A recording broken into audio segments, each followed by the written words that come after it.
뉴욕 브루클린에 플림마우스라고 하는 교회가 있는데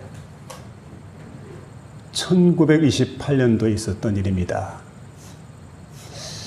그러니까 지금으로부터 한 100여 년 전 되었던 이야기인데 예배가 다 끝날 때쯤 돼가지고 한 할머니가 조용히 손을 듭니다. 목사님, 마지막으로 딱 한 번만 부탁인데 오늘 제가 강단에 나가서 간증을 할 수 있도록 좀 허락해 주세요. 워낙 간절한 간청인지라 거절할 수가 없었습니다. 앞으로 나오시라고. 강대상 위로 올라왔습니다. 그리고 이분이 조심스럽게 입을 열어서 이제 이야기를 시작하는데, 그러니까 지금으로부터 68년 전인 1860년, 날짜도 정확히 기억하고 있습니다. 그날이 9월 19일인데 주일날이었습니다. 우리 교회 앞마당에서 노예 경매시장이 이루어지고 있었습니다. 수많은 노예들이 경매를 받고 어디론가 다 팔려갔는데 아버지도 팔려갑니다. 난 그 광경을 바라보고 하염없는 눈물을 흘리고 있는데, 그런데 문득 이런 생각이 들었습니다. 나는 어디로 팔려가며 누구의 집으로 끌려가나. 그러니까 여러분, 그 생각을 하는 순간에 마음이 불안해지고, 그리고 막 고통이 밀려오고 온몸이 떨리게 된 그런 순간인데, 마침 그 순간에 예배를 마치고 목사님이, 본교회 담임 목사님이 나오시더니 이제 내 차례가 돼서 경배를 하게 되는데 $800를 주고 저를 사가지고 저에게 자유를 주었습니다. 그래서 제가 지금까지 68년 동안 이 교회를 떠날 수가 없었노라고. 그리고 이 교회를 위에서 충성하고 헌신하고 봉사하고 눈물 흘려 기도하고, 그리고 지금까지 왔는데 이제 내가 아무래도 기력이 세서 곧 떠날 것 같다고. 떠나기 직전에 이 고마운 사실을 하나님과 여러분에게 고백하고 싶어서 잠깐 나와서 간증을 했노라고. 여러분, 이걸 가리켜서 뭐라고 하냐면 대속이라고 합니다. 대속. 대속이라고 하는 말은 한문에 보게 되면 대할 대자에다가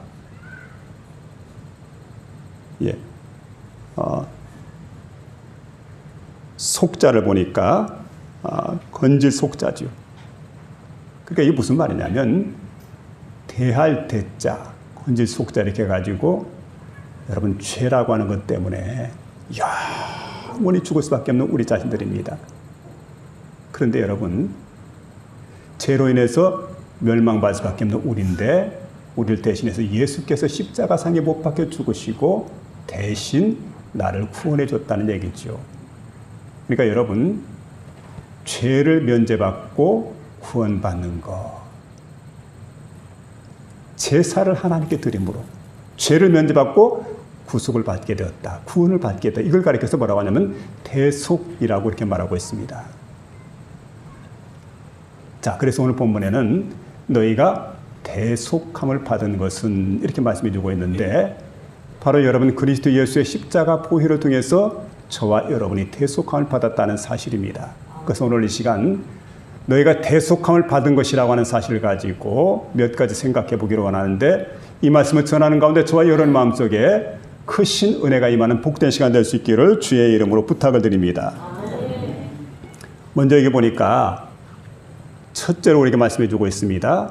너희가 대속함을 받은 것은, 한번 따라해 봅시다. 어린 양 같은 예수 그리스도의 보배로운 피로 된 것이라. 우리가 대속함을 받은 것은 어린 양 같은 예수 그리스도의 보배로운 피로 된 것이라 했는데, 고린도전서 5장 7절에 보니까 우리의 유월절 양 곧 그리스도께서 희생되셨느니라, 이렇게 말씀해 주고 있습니다. 여러분, 유월절을 갖다 이스라엘 백성들이 지키게 될 때 가장 첫 번째 유월절은 바로 출애굽하는 날입니다. 하나님께서 이스라엘 백성들에게 명하셨는데 그때 이스라엘 백성들은 모두가 다 양을 잡게 됩니다. 그런데 양을 잡아서 이렇게 준비를 하게 되는데 가족에 따라서 한 마리씩 잡는데 가족이 적습니다. 인수가 적게 되면 다른 가족과 이렇게 연합해가지고 한 마리를 잡을 수 있도록 해라. 근데 문제는 뭐냐면 여러분 문제는 피에 있습니다. 피를 어떻게 처리할 것인가?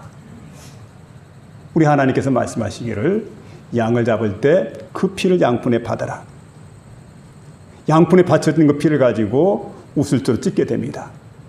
이 우슬초로 찢어가지고 자기 집에 있는 문설주, 그러니까 여러분 문틀 가운데 보게 되면은 문설주는 좌편과 우편입니다. 문설주에 바르게 되고 그 다음에 인방에 발라라. 상하로 이렇게 바르는 거예요. 문틀에다가 양의 피를 바르게 됩니다. 이게 여러분 가장 중요한 거예요. 그리고 양을 잡아서 고기를 먹게 될 때 불에서 구워서 먹어라. 그런데 쓴나물과 무교병과 함께 먹어라. 그런데 먹을 때 하나님께 주의사항을 말씀해 주는데 서서 허리띠를 띄어라. 그리고 발에는 신을 신어라. 손에는 지팡이를 잡아라. 그리고 이제 이걸 먹으라는 겁니다. 왜 그러냐면은 그만큼 급한 거예요. 애굽 사람들 추격할 겁니다. 이스라엘 백성들은 빨리 출애굽을 해야 되기 때문에 하나님 명령에 따라서 그렇게 이제 이 말씀을 갖다가 준행해 나가는 그런 장면을 보게 됩니다. 여러분 6월절의 핵심은 어린 양의 피에 있습니다. 그래서 여러분 문설주에다가 인방에다가 피를 바른 가정은 하나님께서 멸하지 않는다는 거예요. 여러분 하나님의 진노가 있습니다. 죽음의 심판이 있습니다. 그런데 하나님의 진노와 죽음의 심판, 이 시간에 뛰어넘는 가정이 어떤 가정이냐? 이 문설주와 인방에다가 피를 바른 가정입니다. 반드시 하나님께서 뛰어넘는다. 이와 같은 말씀을 들려주고 있는데 여러분 생각해 보면 애굽 사람들 가운데도 착한 사람이 있습니다. 이스라엘 사람 가운데도 악한 사람이 있습니다. 근데 생각해 보면 착한 사람 멸하고 악한 사람 구원한다. 넌센스죠. 근데 여러분 여기 보면 하나님의 진노와 죽음의 심판이라고 하는 것은 그렇게 임했습니다. 어떤 사람들에게요? 양의 피가 없는 사람들에게. 그래서 빈부, 귀천, 남녀노소 이게 필요 없어요. 선한 사람, 악한 사람 그 필요 없어요. 기준이 어디에 있습니까? 양의 피를 발랐느냐? 양의 피를 바르지 않았느냐? 피를 바른 그 집은 반드시 하나님께서 유월하신다. 뛰어넘는다. 그러나 피가 없는 가정은 반드시 하나님이 심판하시겠다. 이런 무슨 얘기냐면 그리스도 예수를 마음속에 영접하고 예수 피가 있는 사람이 있습니다. 예수를 영접하지 않고 예수를 거절하고 끝까지 양의 피를 갖지 않는 사람이 있습니다. 심판의 기준이 어디 있을까요? 얼마나 선하게 살았느냐? 얼마나 윤리적으로 도덕적으로 살았느냐? 그거 기준되지 않아요. 하나님께서 심판하시게 될 때 수많은 사람들이 하나님 앞에 모이게 되는데 요엘서에 보니까 사람이 많으며 판결 골짜기에 사람이 많으며 다 심판받기 위해서 판결 골짜기로 몰려오게 됩니다. 그 수많은 사람, 엄청난 사람들에게 몰려들게 되는데 여러분 그들에게 우리 하나님께서 보시는 것은 단 한 가지입니다. 저들의 마음속에 예수 피가 있느냐? 예수 피가 없느냐? 예수 영접했느냐? 영접하지 않았느냐? 이게 기준이라는 거죠. 나 교회 수십 년 다녔는데요. 상관없어요. 예수 피가 없다고 한다면 심판당할 수밖에. 심판의 근거가 어디에 있습니까? 바로 어린 양의 피에 있다는 거예요. 우리 그래서 여러분 심판의 근거라고 하는 다른 데 있는 것이 아닙니다. 어린 양 같은 예수 그리스도의 십자가 보혈이 있다는 것을 우리가 말씀해 주고 있습니다. 그 여러분 구원의 길은 단 한 가지입니다. 십자가밖에 없다는 거지요. 사도행전 4장 12절에 보니까 다른 이로서는 구원받을 수 없는 천하 인간 중에 구원을 받을 만한 다른 어떤 이름을 우리가 주신 일이 없다고 말씀해 주고 있습니다. 그런가 하면 요한복음 1장 19절에 보니까 1장 19절이죠. 이튿날 요한이 예수께 나와 예수께 지나가는 걸 보고 이르되 보라 세상 죄를 지고 가는 하나님의 어린 양이로다. 여러분, 예수님을 바라다 봤는데 세상 죄를 지고 가는 하나님의 어린 양이로다. 이게 무슨 얘기입니까? 예수님은 어린 양이라는 거예요. 어리다는 말은 죄가 없다, 무지하다. 그래서 여러분 아시는 대로 그 이스라엘 백성들이 해마다 대속죄일이 되게 되면 그 염소를 2마리 잡습니다. 양을 2마리 잡아요. 한 마리는 이제 속죄 제물로, 또 한 마리는 이걸 아사셀 양으로 이렇게 보내게 되는데, 그 아사셀 양으로 보내는 양을 보니까 죄가 없는 거예요. 양은 무슨 죄가 있어? 양이 죄 없는 양인데 그 양을 갖다가 광야로 내몰게 됩니다. 이 어린 양이 광야로 쫙 몰려가서 결국은 낭떠러지에 떨어뜨려가지고 그를 죽게 만듭니다. 그래서 여러분, 죄 없는 양에게 희생하는 것은 우리 예수님께서는 죄 없으신 분입니다. 인류의 죄를 짊어지고 대속하기 위해서 예수님께서 인간의 모든 죄를 짊어지고 아사셀 양이 낭떠러지에 떨어져 죽는 것처럼 우리 주님께서 인간의 죄를 갖다 멀리 옮기셨다는 거죠. 다시금 찾을 수 없도록. 그래서 여러분, 우리가 대속함을 받은 그 위에서 돌아가신 그리스도 예수, 그 예수를 내가 믿게 될 때, 그리고 그 예수를 내 마음속에 영접하게 될 때 내 마음속에 피 뿌림의 역사가 나타난다는 거예요. 유월절 양을 잡아서 피를 흘려가지고 백성들의 죄를 다, 그리고 사했을 뿐만 아니라 이제는 여러분 그 집을 뛰어넘어가잖아요. 심판을 면하지 않습니까? 그래서 오늘 우리가 그리스도 예수를 통해서 심판을 면하게 되었다. 십자가 보혈을 면하게 되었다. 여러분 생각해야 돼요. 그래서 십자가 없는 기독교는 기독교가 아니죠. 십자가는 예수님의 보혈을 말합니다. 예수님의 보혈이 없는 기독교는 기독교가 아니고 율례입니다. 십자가 없는 기도라고 하는 것은 허공을 치고 마는 거예요. 없는 기독교는 사람을 살릴 수가 없다는 겁니다. 미국 교회가 아도니람 저드슨이라고 하는 선교사를 최초로 파송을 했습니다. 근데 이분이 미얀마 쪽에 갔어요. 가서 이제 선교사로 복음을 전하다가 어려운 일을 많이 당했습니다. 고난을 많이 겪었어요. 그럼 나중에 순교의 제물이 되게 되었는데, 근데 그분이 이제 복음을 전하면서 열매가 참 많이 맺혀지게 되고 정말 엄청난 역사를 이루게 되었는데, 이분에 대한 소식을 미국 교회가 듣고 있었습니다. 30년쯤 되었을 때, 선교사로 파송된 지 30년쯤 되었을 때 다시금 본국에 돌아오게 되었습니다.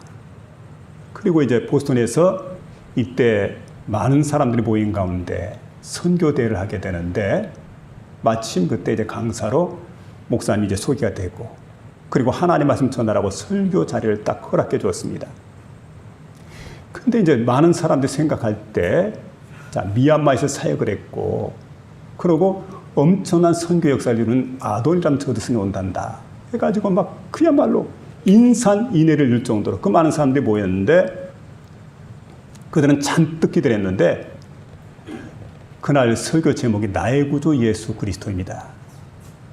그리고 그 예수님에 대해서 그 설교를 할 때 십자가에 못 박혀 돌아가신 예수님에 대해서 전했는데 짤막하게. 그러고 나서 이제 예배를 마치게 되었는데, 예배가 끝나고 나니까 성도들이 시큰둥해가지고 반응이 그렇습니다. 아니 뭐 평범하잖아. 설교 뭐 특별한 거 없잖아. 근데 그 얘기를 아도니람 저드슨이 듣게 됩니다. 이 선교사님 하시는 말씀이 있습니다. 아니, 난 오늘 이 시간 그리스도 예수의 십자가를 전했습니다. 그리스도 예수의 십자가라고 하는 것은, 이 십자가 사건은 그 어떤 사건보다도 비범한 사건입니다. 그 어떤 메시지보다도 십자가 사건은 가장 위대한 메시지입니다. 그리고 그 어떤 복음보다도 가장 놀라운 복음이 바로 십자가 사건 아니겠습니까? 나는 내가 일평생 전할 메시지는 바로 십자가라고 생각을 합니다. 여러분, 대부분의 많은 사람들은 이분이 전하는 다이나믹한 그 사역지에서 성공하는 그런 모습들, 그런 이야기들, 그걸 들으면서, 그런 간증을 들으면서 은혜 받기를 원했는데 그런 말씀을 하지 않고 예수님의 십자가에 대해서 전했던 겁니다. 근데 여러분 좀 생각해 보시기 바랍니다. 그분의 어떤 업적보다, 그분의 어떤 공로보다, 그분의 어떤 위대한 일보다 가장 위대하고 값지고 힘있고 능력 있는, 여러분 그 일이 뭘까요?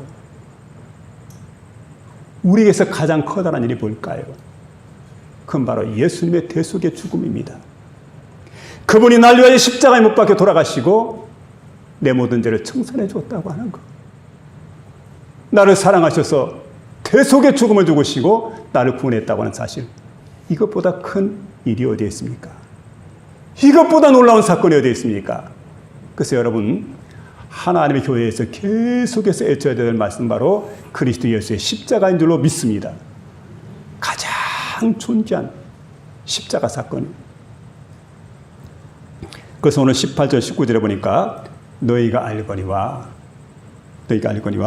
너희 조상이 물려준 헛된 행실에서 너희가 대속함을 받은 것은 은이나 금같이 없어질 것으로 된 것이 아니요 오직 흠없고 점없는 어린 양 같은 그리스도의 보배로운 피로 된 것이라.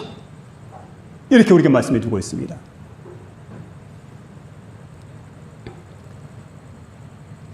여러분, 그리스도의 보혈은 힘이 있습니다. 어떤 힘이 있느냐? 죄를 용서하는 힘이 있습니다. 망령된 행실을 끊어버릴 그런 능력이 있습니다. 또 뿐만 아니라 여러분, 못된 버릇이라도 새롭게 변화시켜주게 되고, 그리고 죄에서 우리를 해방시켜주는 그런 놀라운 능력이 바로 그리스도의 십자가 보혈이다. 이 사실을 깨닫고 보혈을 의지하며 살아가는 저와 여러분 될 수 있기를 주의 이름으로 부탁을 드립니다. 그 다음 두 번째 게 보니까 21절에 있는 말씀인데 따라 합시다. 믿음으로 된 것이라. 무엇으로 되었다고요? 믿음. 너희는 그를 죽은 자 가운데 살리시고 영광을 주사 하나님을 그리스도로 말미암아 믿는 자니 너희 믿음과 소망이 하나님께 있게 하셨느니라. 이렇게 말씀해 주고 있습니다. 그를 죽은 자 가운데서 살리시고 영광을 주신 하나님을, 그 하나님 우리가 그리스도로 말미암아 믿는 자니, 여러분 이게 얼마나 중요한지 모릅니다. 우리가 하나님을 믿는다고 할 때 직접 믿을 수가 없습니다. 어떻게 믿게 됩니까? 중보자를 통해서 하나님 믿게 되는데 그 중보자가 바로 그리스도 예수라는 얘기예요. 오늘 하나님께 예배를 드릴 때도 우리가 직접 예배를 드리는 것이 아닙니다. 언제나 중보자 되신 그리스도 예수를 통해서. 그래서 예배하는 자는 영과 진리로 예배할지니라. 진리가 누굽니까? 그리스도 예수예요. 그리스도 예수를 통해서 자격을 갖추고 그리고 하나님께 예배해라. 여러분, 그래서 주님께서 우리가 말씀합니다. 하나님께 나가시는 그 길은 바로 그리스도 예수밖에 없다는 것. 그분이 바로 이제 우리에게 그 놀라운 계시의 말씀을 들려주고 있습니다. 하나님께 나가는 길에 대해서. 하나님은 우리 예수님을 이 땅에 보내셨습니다. 그리고 대속의 죽음을 죽게 하셨습니다. 대속의 피를 흘리게 하셨습니다. 죽은 자 가운데서 그를 일으키셨습니다.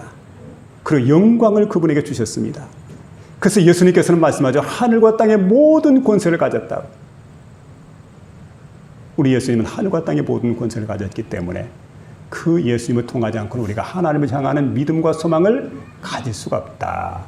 오늘 본문은 이걸 우리에게 말씀해 주고 있습니다. 우리가 하나님을 나의 하나님으로 믿을 수 있는 이유가 있습니다. 그리고 고백할 수 있는 이유가 있습니다.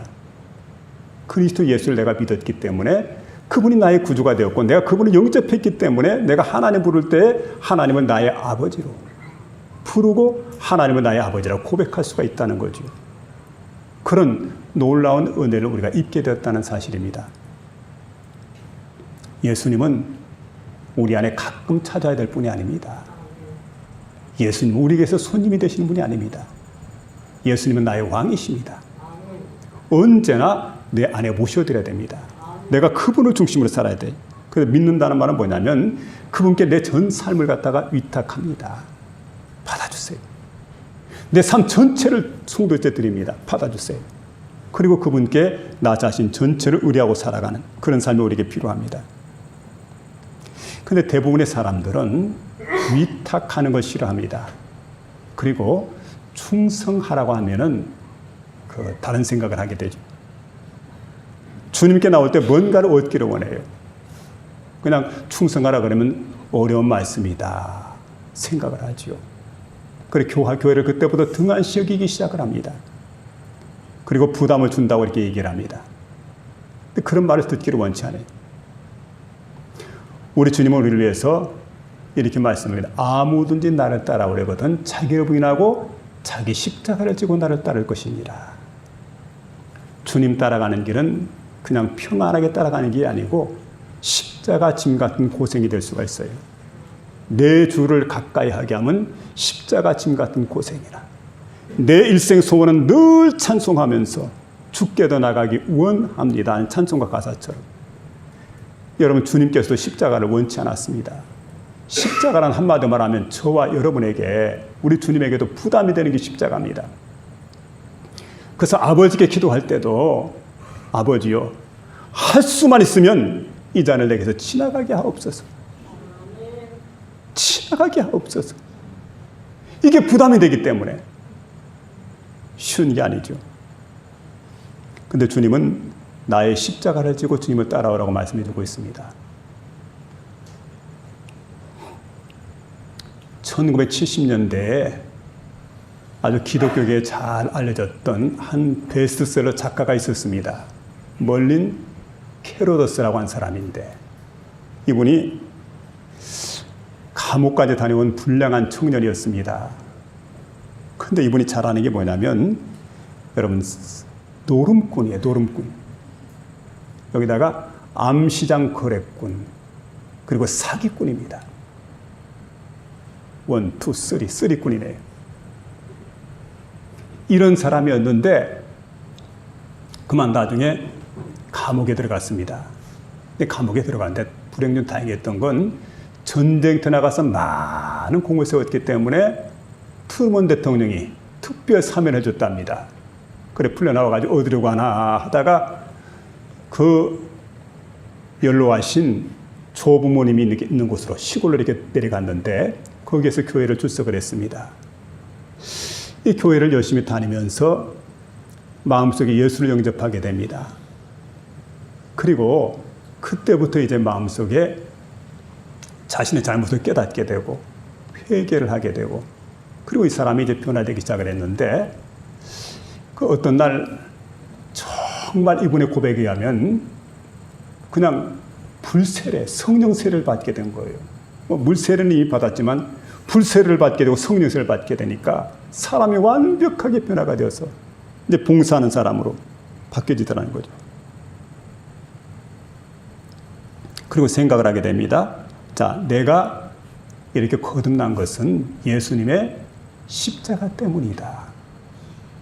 십자가 공로로 대속의 죽음을 죽으신 예수님 때문에 내가 거듭나게 되었다 생각을 하면서 이런 생각을 합니다.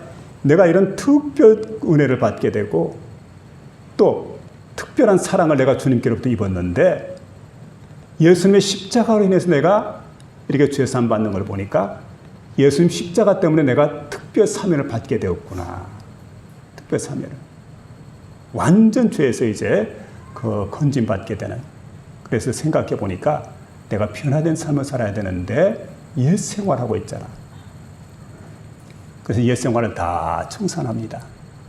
그리고 난 다음에 지금 자신이 벌고 있는 돈을 되게 좋아했는데 그 돈을 가만히 보니까 이거 전부 다 사기꾼이 돼가지고 사기쳐가지고 벌었던 돈들, 노름해가지고 벌었던 돈들, 마약 운반해주고 벌었던 돈들, 이거 다 쓰레기 같은 것들인데 내 신앙생활한테 걸림돌 되는 것들인데 이거 다 돈 뭉텅이 갖다 모아가지고 편깃돈 속에다 갖다 집어 던져버렸어요. 그러니까 그야말로 이제 빈털터리가 된 거지요. 아무것도 가진 게 없어요. 그런데 그 마음속 깊은 곳에서 그렇게 기쁨이 솟아오르더라는 거지. 돈보다 귀한 것에 눈을 뜨게 된 겁니다. 여러분, 그래요. 불의한 방법으로부터 벌었던 더러운 돈을 갖다 다 던져버렸어요. 그때 그 영혼은 자유롭게 되었습니다. 그리고 많은 영혼들을 주께로 인도하게 되고 군목이 되어서 수많은 군인들을 갖다 주님께로 인도했다는 겁니다. 여러분, 이제 하나님의 부르심에 응답하는 사람은 중재자 예수님 때문에 내가 특별 사명받은 사람이다. 이 사실 우리가 늘 인식하며 살아야 됩니다. 주님이라고 우리가 부르죠. 주라는 말이 뭘까요? 당신은 나의 왕입니다. 당신은 나의 왕이에요. 나는 당신의 백성입니다. 당신은 나의 통치자입니다.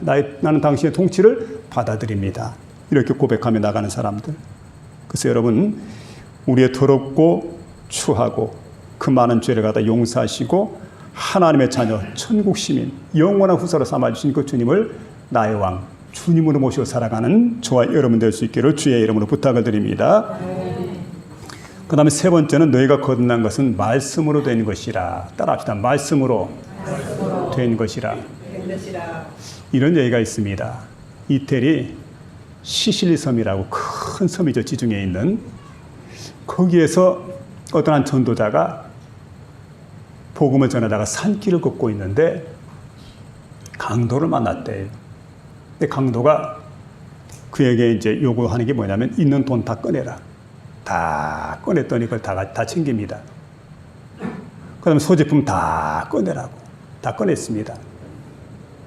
그랬더니 불을 옆에다가 피워놓고 불 속에 집어 던지라고. 소지품 다 불태울 수 있는데 그 마음속에 이런 생각이 들더라는 거예요. 이거 다 태울 수 있지만 단 한 가지는 안 된다. 하나님 말씀인 성경. 이것만큼 내가 태울 수가 없다. 그래 그에게 이렇게 얘기를 했다는 거죠. 이거 다 불사할 수 있지만 이 책만큼은 너무 소중한데 이 책 속에 어떤 말씀이 기록되어 있는지 궁금하지 않으십니까? 제가 간단하게 이 말씀을 읽어드릴 테니까 들으시렵니까? 그렇게 하라고. 읽으라고. 성경을 딱 펼쳤는데 평소에 자신이 좋아했던 시편 23편이 딱 펼쳐졌습니다. 그래 그 말씀을 읽었어요. 여호와는 나의 목자시니 내가 부족함이 없으리로다. 그가 나를 푸른 초장에 놓으시며 쉴만한 물가로 인도하시는도다. 내 영혼을 소생시키시고 자기의 이름을 위하여 의의 길로 인도하시는도다. 내가 사망의 음침한 골짜기를 다닐지라도 해를 두려워하지 않을 것은 주께서 나와 함께 하심이라. 주의 지팡이와 막대가 나를 안위하시나이다. 주께서 내 원수의 목전에 상을 베푸시고 기름으로 내 머리에 바르셨으니 내 잔이 넘치나이다. 나의 평생의 선하심과 인자하심이 정령 나를 따르리니 내가 여호와의 집에 영원히 거하리로다. 아멘. 그 말씀을 듣고 있던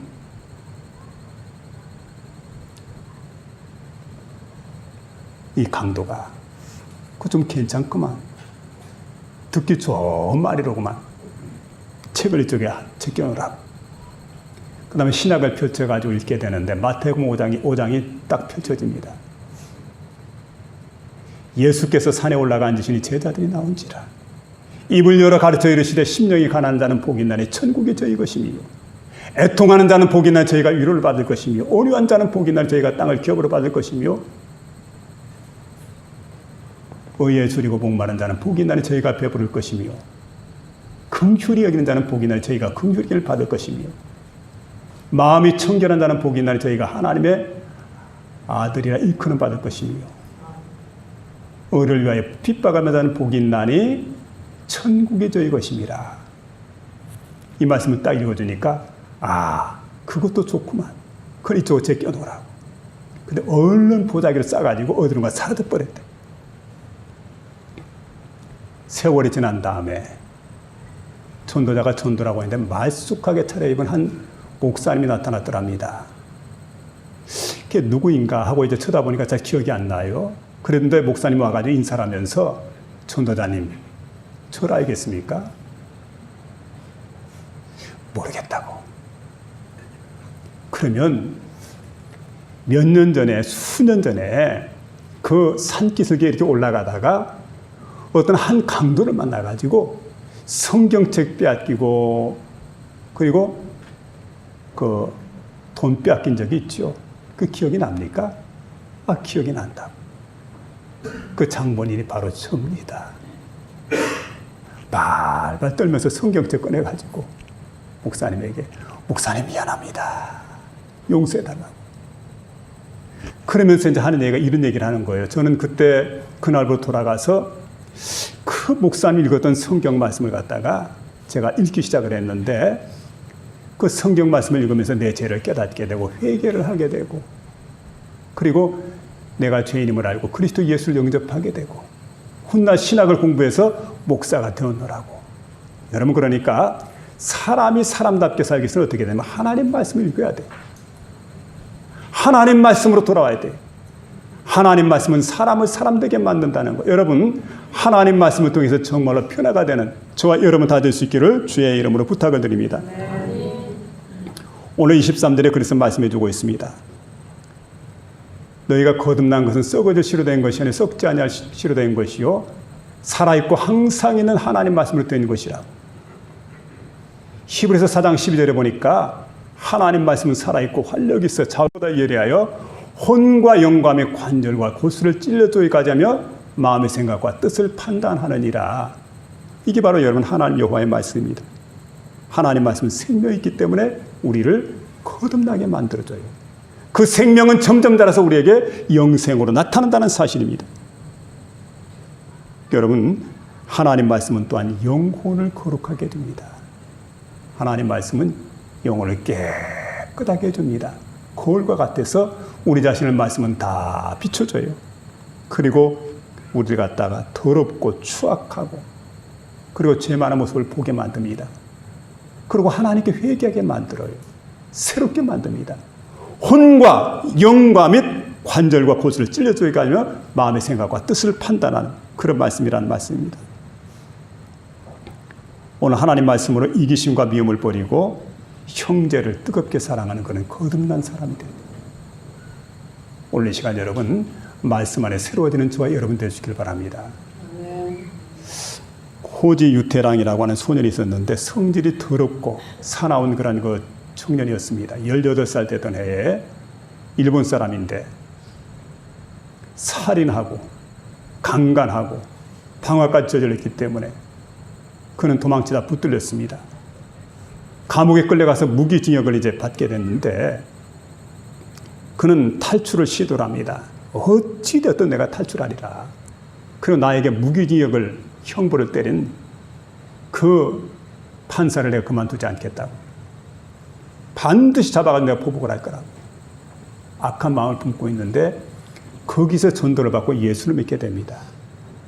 그리고 새 사람이 되죠. 변화가 되게 됩니다. 이분도 불세례 받고 성령 세례 받고 그러고 난 다음에 정말 거듭나게 되었어요. 자신을 위해 사는 것이 아니고 남을 위해 살아가는데 한날 그 환자 가운데 엉덩이에 참 고름이 생겨가지고 고름이 계속해서 고름이 나오는데 나지도 않고 힘들어하고 고통스러워하고 근데 어떤 때 이렇게 보니까 그 옆에서 간호를 해주다가 나중에는 입으로 고름까지 빨아주는 근데 그 모습을 갖다가 주변에 있는 제수들이 바라보고 있다가 감동을 받게 된 거예요. 도대체 저 사람 누구길래 저렇게 변화가 되었는가? 어떻게 저렇게 새 사람이 되었는가? 그리고 그와 함께 대화하다가 수많은 사람들이 예수 믿고 하나님께 돌아왔는데 무려 200명을 감옥에서 전도했다는 거지요. 여러분 생각해 보세요. 말씀으로 거듭난 사람들은 변화의 역사가 있다는 변화의 모습이 나타납니다. 오늘 말씀으로 변화가 된 저와 여러분이 돼야 돼요. 그래서 대속함을 받은 것은 세 가지를 말씀해 주고 있습니다. 항상 이는 하나님 말씀으로 된 것이다. 믿음으로 된 것이다. 우리도 예수 그리스도의 십자가 보혈로 된 것이다. 다시 한번 여러분 대속함을 받아서 거듭나며 새롭게 된 삶을 살아가는 저와 여러분 될 수 있기를 주의 이름으로 축원합니다.